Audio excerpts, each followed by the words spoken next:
Assalamualaikum warahmatullahi wabarakatuh. Kami dari kelompok kelima yang beranggotakan saya sendiri, Andi Maimunah, dan rekan saya Nadia. Di sini dalam beberapa menit ke depan kami akan menjelaskan tentang pernikahan dalam Islam dan negara. Ini saya akan menjelaskan tentang pernikahan dalam Islam. Yang pertama itu pengertian pernikahan. Nikah artinya menghimpun atau mengumpulkan, salah satu upaya untuk menyalurkan naluri seksual suami istri dalam rumah tangga sekaligus sarana untuk menghasilkan keturunan yang dapat menjamin kelangsungan eksistensi manusia di atas bumi. Keberadaan nikah itu sejalan dengan lahirnya manusia di atas bumi dan merupakan fitrah manusia yang diberikan Allah Subhanahu wa Ta'ala terhadap hambanya. Dalam Al-Quran ada dua kata kunci yang menunjukkan konsep pernikahan, yaitu zawaja dan kata derivasiasinya berjumlah lebih kurang dalam 20 ayat, dan nakaha dan kata derivasiasinya sebanyak lebih kurang dalam 17 ayat. Yang dimaksud dengan nikah dalam konteks pembicaraan ini adalah ikatan atau akad perkawinan. Dan tujuan pernikahan yang pertama itu beribadah kepada Allah Subhanahu wa Ta'ala. Salah satu tujuan menikah dalam Islam adalah beribadah kepada Allah. Pernikahan dipandang oleh Islam bagian dari menyempurnakan ibadah dari seorang muslim. Sebagaimana Rasulullah bersabda dalam sebuah hadis yang artinya, barang siapa menikah, maka ia telah menyempurnakan separuh ibadahnya atau agamanya. Dan hendaklah ia bertakwa kepada Allah Subhanahu wa Ta'ala dalam memelihara yang sebagian lagi. Hadis riwayat Tabrani dan Hakim. Kemudian yang kedua itu mendapatkan keturunan. Islam memandang bahwa setiap umat muslim yang telah menikah maka dapat melestarikan keturunan putra-putra Adam. Allah berfirman, Allah menjadikan kamu istri-istri dan jenis kamu sendiri, dan menjadikan bagimu istri-istri kamu itu anak-anak dan cucu-cucu, dan memberimu rezeki yang baik. Maka apakah mereka beriman kepada yang batil dan mengingkari nikmat Allah? Quran Surah An-Nahl ayat 72. Kemudian menjadi pasangan yang bertakwa.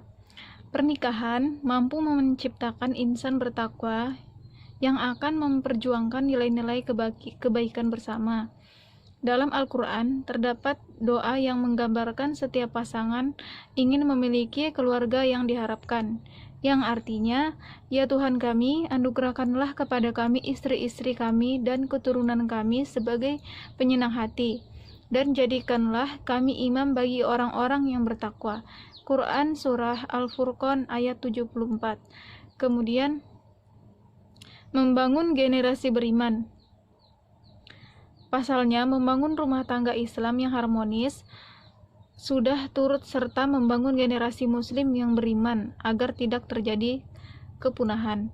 Hal ini hanya bisa dicapai melalui pernikahan yang sesuai dengan syariat agama Islam, sebagaimana terdapat dalam salah satu surah Al-Quran berikut, yang artinya, dan orang-orang yang beriman dan yang anak cucu mereka mengikuti mereka dalam keimanan. Kami hubungkan anak cucu mereka dengan mereka, dan kami tiada mengurangi sedikit pun dari pahala amal mereka. Tiap-tiap manusia terikat dengan apa yang dikerjakannya. Quran Surah At-Tur ayat 21. Hikmah nikah. Yang pertama itu menyalurkan naluri seksual secara sah dan benar. Secara Adam, naluri yang sulit dibendung oleh setiap manusia dewasa adalah naluri seksual. Islam ingin menunjukkan bahwa yang membedakan manusia dengan hewan dalam menyalurkan naluri seksual adalah melalui perkawinan, sehingga segala akibat negatif yang ditimbulkan oleh penyaluran seksual secara tidak benar dihindari sedini mungkin. Ulama fikih menyatakan bahwa pernikahan merupakan satu-satunya cara yang benar dan sah dalam menyalurkan naluri seksual, sehingga masing-masing pihak tidak merasa khawatir akan akibatnya. Firman Allah Subhanahu wa taala dalam firman-Nya surah Ar-Rum ayat 21, yang artinya, dan di antara tanda-tandanya kekuasaannya ialah Dia menciptakan jenismu sendiri, supaya kamu cenderung dan berada tentram kepadanya, dan dijadikannya di antaramu rasa kasih sayang. Kemudian yang kedua, cara paling baik untuk mendapatkan anak dan mengembangkan keturunan secara sah. Secara pendidikan, anak yang lahir karena perkawinan yang sah akan damai dan tentram bersama keluarganya dan memperoleh keturunan yang jelas serta perlindungan dari orang tuanya. Kemudian yang ketiga itu menyalurkan naluri kebapaan atau keibuan. Naluri ini dikembangkan secara bertahap sejak masa anak-anak sampai dewasa. Seseorang manusia tidak akan merasa sempurna bila tidak menyalurkan naluri tersebut. Kemudian yang keempat, memupuk rasa tanggung jawab dalam rangka memelihara dan mendidik anak, sehingga memberikan motivasi yang kuat bagi seseorang untuk membahagiakan orang-orang yang menjadi tanggung jawab. Kemudian membagi rasa tanggung jawab antara suami dan istri yang selama ini dipikul masing-masing pihak. Kemudian menyatukan keluarganya masing-masing pihak sehingga hubungan suami istri yang selama ini dipikul kemudian menyatukan keluarga masing-masing pihak sehingga hubungan suami istri yang selama ini dipikul masing-masing pihak. Kemudian memperpanjang usia.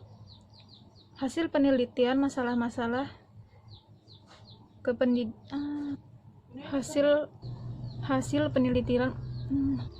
hasil penelitian masalah-masalah kependudukan yang dilakukan Perserikatan Bangsa-Bangsa pada tahun 1958 menunjukkan bahwa pasangan suami istri mempunyai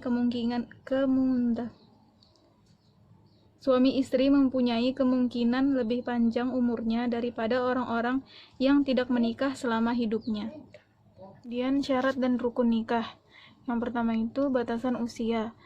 Dijelaskan dalam kitab Al-Fiqh A'la Masahib Al-Arba'ah, batas balik seorang anak biasanya ditandai dengan tahun, namun terkadang ditandai dengan tanda yaitu mimpi bagi laki-laki dan haid bagi perempuan. Menurut Hanafi, tanda balik bagi seorang laki-laki ditandai dengan mimpi dan keluarnya mani, sedangkan perempuan ditandai dengan haid. Namun jika tidak ada tanda-tanda bagi keduanya, maka ditandai dengan tahun, yaitu 18 tahun bagi laki-laki dan 17 tahun bagi perempuan.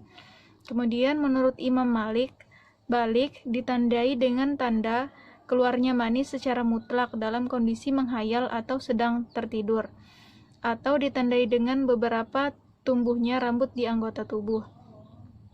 Kemudian menurut Imam Syafi'i bahwa batasan balik adalah 15 tahun bagi laki-laki dan 9 tahun bagi perempuan. Kemudian menurut Hanbali, bagi laki-laki ditandai dengan mimpi atau umur 15 tahun, sedangkan bagi perempuan ditandai dengan haid.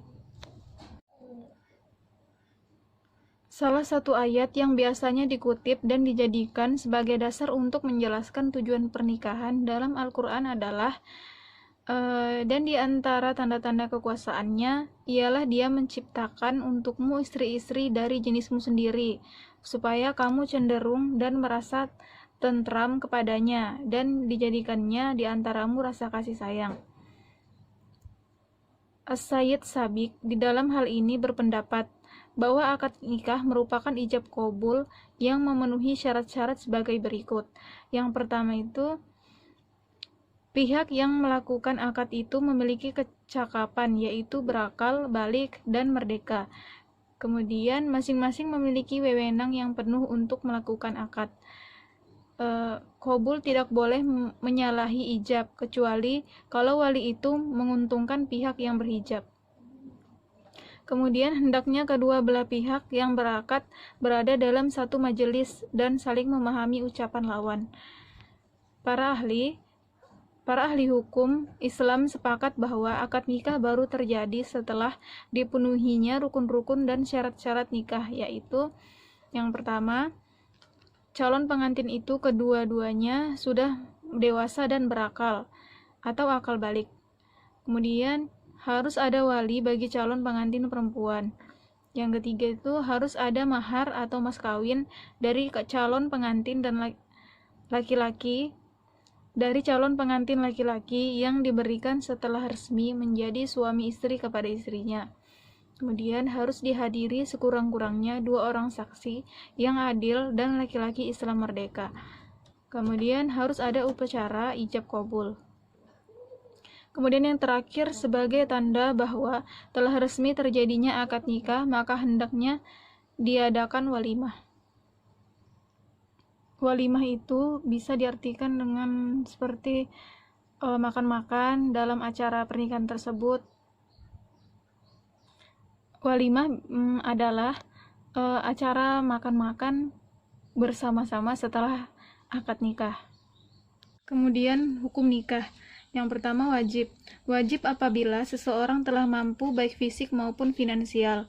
Apabila tidak segera menikah, dikhawatirkan berbuat zina. Kemudian yang kedua, sunnah. Apabila nafsunya telah mendesak dan mempunyai kemampuan menikah, tetapi masih dapat menahan diri. Kemudian haram. Haram hukumnya apabila menikah akan merugikan istrinya dan tidak mampu menafkahi baik lahir maupun batin. Kemudian makruh. Bagi orang yang lemah syahwat dan tidak mampu menafkahi istrinya. Kemudian yang terakhir mubah. Orang yang hendak menikah tetapi masih mampu menahan nafsunya dari zina, belum berniat untuk segera menikah dan mempunyai anak. Kemudian yang terakhir mubah, orang yang hendak menikah tetapi masih mampu menahan nafsunya dari zina dan dia belum berniat untuk segera menikah dan mempunyai anak. Baik, saya Nadia. Selanjutnya saya akan menjelaskan mengenai pernikahan dalam peraturan pemerintah Indonesia. Perkawinan merupakan suatu ikatan yang sah untuk membina rumah tangga dan keluarga sejahtera bahagia, di mana kedua suami istri memikul amanah dan tanggung jawab. Berdasarkan pasal 1 Undang-Undang Nomor 1 Tahun 1974 tentang perkawinan, merumuskan bahwa perkawinan ialah ikatan lahir batin antara seorang pria dan seorang wanita sebagai suami istri, dengan tujuan membentuk keluarga atau rumah tangga yang bahagia dan kekal berdasarkan ketuhanan yang Maha Esa. Dari informasi yang telah saya paparkan sebelumnya, pernikahan tidak hanya diatur oleh agama tetapi juga diatur oleh negara, sehingga pernikahan diakui oleh agama maupun negara. Dan untuk di Indonesia sendiri, pernikahan diakui ketika memenuhi syarat dan ketentuan sesuai dengan peraturan perundang-undangan yang berlaku. Selanjutnya, seperti yang kita ketahui, untuk diakui oleh negara, pernikahan harus didaftarkan ke kantor urusan agama setempat. Dan sebelumnya, pasangan calon suami istri harus memenuhi syarat sesuai dengan ketentuan yang berlaku. Berikut syarat atau dokumen yang harus dilengkapi oleh pihak pria. Yang pertama itu ada surat keterangan untuk nikah, kemudian surat keterangan asal-usul, surat persetujuan mempelai, surat keterangan tentang orang tua, surat kematian istri bagi duda yang istrinya meninggal dunia, kemudian akta cerai dari pengadilan agama bagi duda cerai, kemudian surat pemberitahuan kehendak nikah. Apabila calon pengantin berhalangan, pemberitahuan nikah dapat dilakukan oleh wali atau wakilnya. Kemudian fotokopi KTP dan akta kelahiran, kartu keluarga, pas foto ukuran 3x2 sebanyak 5 lembar jika calon istri berbeda daerah dengan latar belakang biru. Kemudian pas foto ukuran 3x2 sebanyak 3 lembar jika calon istri dari daerah yang sama dengan latar belakang biru. Kemudian dispensasi pengadilan agama apabila usianya kurang dari 19 tahun. Dispensasi camat apabila kurang dari 10 hari. Kemudian surat izin atasan bagi anggota TNI atau Polri. Surat keterangan KUA sesuai KTP jika lokasi akad nikah di tempat istri yang berbeda kecamatan. Kemudian surat izin pengadilan bagi suami yang hendak beristri lebih dari satu atau poligami. Kemudian surat rekomendasi dari KUA sesuai KTP jika calon istri berbeda alamat domisili. Selanjutnya, syarat atau dokumen yang harus dilengkapi oleh pihak wanita. Yang pertama, surat keterangan untuk nikah, kemudian surat keterangan asal-usul, kemudian surat persetujuan mempelai, surat keterangan tentang orang tua, surat kematian suami bagi janda yang suaminya meninggal dunia, surat pemberitahuan kehendak nikah. Apabila calon pengantin berhalangan, maka pemberitahuan nikah dapat dilakukan oleh wali atau wakilnya. Kemudian surat tes kesehatan dari puskesmas setempat dan bukti imunisasi, fotokopi KTP, fotokopi akta kelahiran, fotokopi kartu keluarga, kemudian pas foto ukuran 2x3 sebanyak 5 lembar, akta cerai dari pengadilan agama bagi janda cerai, kemudian dispensasi pengadilan agama apabila usia kurang dari 19 tahun, kemudian dispensasi camat apabila kurang dari 10 hari, kemudian surat izin atasan bagi anggota TNI atau Polri. Kemudian setelah dokumen-dokumen telah disiapkan, berikut alur pendaftaran nikah. Yang pertama, calon pengantin mendatangi ketua RT untuk mengurus surat pengantar ke kelurahan atau kantor desa. Kemudian setelah mendapatkan surat pengantar dari ketua RT, pihak calon pengantin mendatangi kelurahan untuk mengurus surat pengantar nikah ke KUA. Kemudian jika pernikahan kurang dari 10 hari kerja dari waktu pendaftaran, maka harus meminta dispensasi dari kecamatan. Setelah itu, calon pengantin datang ke KUA dan membayar biaya akad nikah jika lokasinya di luar KUA dan di luar jam kerja KUA. Kemudian menyerahkan seluruh dokumen ke petugas KUA. Selanjutnya pembayaran yang dilakukan via bank ke kas negara. Kemudian menyerahkan bukti pembayaran ke KUA. Selanjutnya mendatangi KUA tempat akad nikah untuk melakukan pemeriksaan surat-surat dan data calon pengantin serta wali nikah. Setelah itu menentukan akad nikah sesuai dengan tempat dan waktu yang telah disetujui. Sekian dan terima kasih dari kelompok kami, Andi Maimunah dan Nadia. Kurang dan lebihnya mohon dimaafkan. Wassalamualaikum warahmatullahi wabarakatuh.